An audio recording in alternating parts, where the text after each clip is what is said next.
परिवार में एक बच्चा था जो सलून में काम करके अपने परिवार का पालन पोषण कर रहा था। बुजुर्ग बाप है, बीवी है और 2 जवान बेटियां हैं। उस व्यक्ति ने पूरे परिवार की जिम्मेदारी को अपने कंधों पर लिया हुआ था कि उसके अलावा घर में और कोई भी कमाने वाला परिवार का सहारा नहीं था। जैसे ही रात में वो अपनी दुकान से वापस अपने घर की तरफ आ रहा था तो अचानक कुछ युवक उसकी दुकान में आए और जबरन वहां दुकान भर सामान को छेड़ाछाड़ी करने लगे। जैसे उसने उसका विरोध किया कि सामान को आप इस तरीके से मत बिखेरिए, तो उन लोगों ने उसके साथ झगड़ा शुरू कर दिया। जब वो व्यक्ति वहां से झगड़ा खत्म करके अपने घर की तरफ आया तो रास्ते में उन्हीं अज्ञात लोगों के द्वारा उसे पकड़ लिया गया। उसके सर पे ईंटें मारी गई, कील वाले फट्टे मारे गए, जिससे कि उस इंसान की अपने घर तक पहुंचते पहुंचते हालत गंभीर हो गई। परिवार जैसे ही उसे अस्पताल तक ले जाने लगा, रास्ते में ही उसकी मौत हो गई। परिवार पूरा सदमे में है। परिवार में उस व्यक्ति के अलावा कमाने वाला कोई नहीं है। परिवार की हालत इस वक्त बेहद दयनीय बनी हुई है। बुजुर्ग पिता है जिनकी आंखों के आंसू अभी तक सूख नहीं रहे हैं। सरकार से लगातार मदद की गुहार परिवार लगा रहा है। 2 व्यक्तियों को जिन्होंने ये अपराध किया उनको गिरफ्तार किया जा चुका है, लेकिन एक व्यक्ति अभी भी फरार है। परिवार ये चाहता है कि उनके घर में 2 जवान बेटियां हैं, बहू है और एक बुजुर्ग पिता है।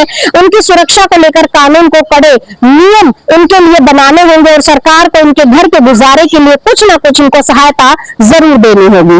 मैडम, क्या घटना घटी है, एक बार बता दीजिए। मेरा नाम पूनम है। जो ये घटना घटी है वो मेरे हस्बैंड रवि कुमार विकास के साथ घटी है। वो डेली अपना सैलून का काम करते थे। डेली रूटीन वाइज अपनी दुकान से 10, साढ़े 10, 11 के आसपास आते थे। परसों रात को उनके साथ 11 बजे के आसपास ये घटना घटी है। उनके आने से पहले 10 मिनट पहले मेरे फादर इन लॉ ने कॉल किया था कि बेटा कब आ रहा है, तो उन्होंने बोला था पापा मैंने दुकान बढ़ा दी है, मैं 10 मिनट में घर पहुंच रहा हूँ, दूध ले रहा हूँ दूध की दुकान पे। वो 10 मिनट नहीं आए, मतलब लग गया होगा कहीं 10 मिनट उनको। उसके बाद मैंने कॉल किया, मेरे बच्चे ने बात की, पापा आप तो बोल रहे थे 10 मिनट में आ रहा हूँ, अभी तक आए नहीं। बेटा बस आ लिया, 2 मिनट में आ रहा हूँ। वो 2 मिनट 10 मिनट नहीं हुई। उसके बाद 5 मिनट के बाद 10 मिनट के बाद यहाँ आने के बाद उन्होंने आवाज लगाई है, मेरा नाम लिया पूनम, अपने बेटे का नाम लिया देव। तो हम भाग के आए। हमने उनकी कंडीशन ऐसी देखी, बिल्कुल खूनम खून हो रहे थे। देखने के बाद मेरे को बिल्कुल ये नहीं रहा, मेरे को लगा कि कैसे क्या हुआ है। मैंने उनको अपने सीने से लगाया, उनका नाम लेके बोला जोर जोर से, तो उन्होंने कैसा भी नहीं। हमारे फादर इन लोग मतलब लेट गए थे, भाई बड़ा बुजुर्ग आदमी है, 10 मिनट में आ रहा हूँ, तो वो भी बेफिक्र थे, मैं लेट जाता हूँ। तो जैसे कि उनकी कंडीशन देखी ना, तो मेरे से यही हुआ बचाओ बचाओ, चिल्लाना चीखना। तो उसके बाद मैं उनको वहां से जस्ट यहाँ से यहाँ तक लेके तो आ गई चिपटा के।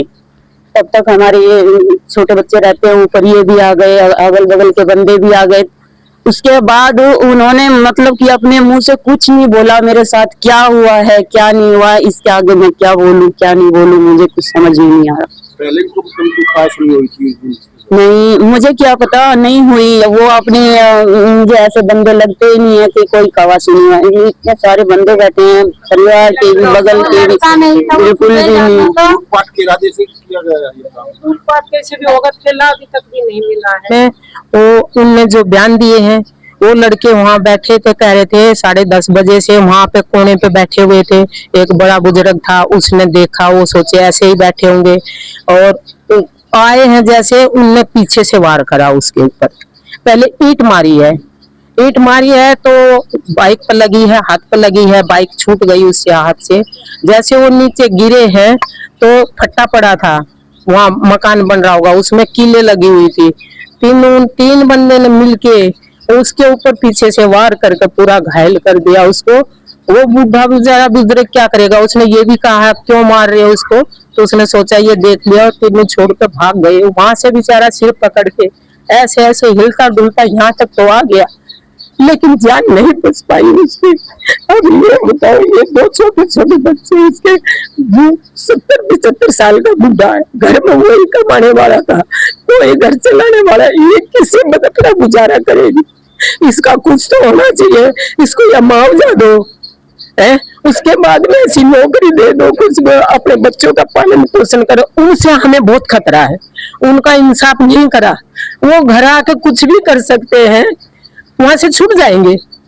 नहीं 25 से पुलिस ने नहीं, कर लिया उनको? कर लिया तो कभी तो छूटेंगे, नहीं तो उनका है ना छूटने नहीं चाहिए, उनको भी ऐसे ही मार सजा देते ऐसे हैं। मिले या तो उम्र कैद मिले या फिर फांसी मिले। जिन्होंने हत्या की वो सारे आरोपी पकड़े गए? एक कितने आरोपी थे? 3 तीन थे। और जो है ना जी, जो किराएदार है वो हिंदू है, वो मुसलमानी भगा के ला रहा है, मुसलमानों का वो उसका साला है, वो हिंदू मुसलमान का, मुसलमानों ने मिलकर मेरे दामाद को खत्म करा है।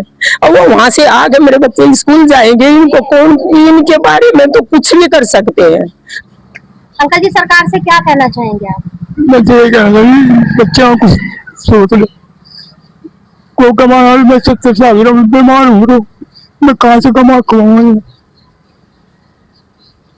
कल ये बच्चे मैं छूट का आ गया, कल ये बच्चे स्कूल में जाए, कई रास्ते में आदमी दिए, तो मैं क्या करूँगा? और मैं इनके साथ थोड़ी जाऊंगा। अब कोई कमाने वाला नहीं है, अब बड़े बुढ़े आदमी को हम भेजेंगे नहीं। हमारी बस सरकार से ये गुजारिश है कि या तो उनको मुआवजा दे और या फिर इनको सरकारी नौकरी दे, जो वो अपने बच्चों को कमा के खिला सके, कि और कोई तो कमाने वाला है नहीं। बस सरकार से यही रिक्वेस्ट है कि इन बच्चों की तरफ देखें। बस इतना ही कहना है सरकार से कि उनको बाहर ना आने दिया जाए, उनको सख्त से सख्त सजा मिले। हमारे परिवार को भी खतरा है, वो छूट के आएंगे, सोचेंगे कि हमारा पहले कुछ नहीं बिगड़ा तो अब क्या बिगड़ेगा। तो सिर्फ इतना ही कहना है कि हमारे परिवार की सेफ्टी को देखते हुए उन्हें इतनी सख्त सजा मिले कि वो बाहर ना आए, ताकि हमें ये दिलासा रहे कि सरकार ने हमारे साथ न्याय किया है और हमारा परिवार सुरक्षित